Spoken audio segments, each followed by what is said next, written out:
लोकसभेच्या निकालानंतर राजकीय पक्षांच्या बैठकांचा सिलसिला देखील आता सुरू झालेला आहे। अजित पवारांच्या राष्ट्रवादीची बैठक पार पडतीये। मात्र लोकसभा निवडणुकीमध्ये महायुतीच्या वाटेला आलेल्या पराभवामुळे राष्ट्रवादीच्या आमदारांची धाकधूक वाढलेली आहे।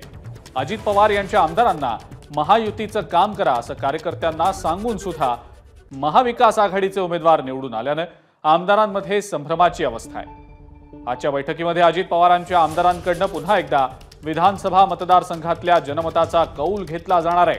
दरम्यान पराभवामुळे अजित पवार गटातल्या काही आमदारांमध्ये नाराजी देखील दिसून येते।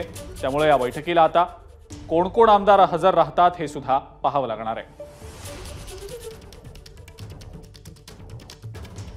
एवढी महत्त्वाची बैठक आहे, तुम्ही तिकडे गेलेला नाहीये, काय कारण आहे? माझं वैयक्तिक कारण असल्यामुळे तर मी मीटिंगला गेलेलो नाही। मीटिंगला येणार नाही याची पूर्वकल्पना मी त्यांना दिलेली आहे। मागील काळातही तुम्ही बघितलं 3-4 वर्षापूर्वी पण ज्या पण वेळेस जो उठाव झालेला असेल त्यावेळेस मी अजितदादा सोबत त्यांचा कट्टर समर्थकही म्हणून आहे। आजही मी त्यांच्या सोबतच आहे, उद्याही मी त्यांच्या सोबत राहणार आहे। बघा नीट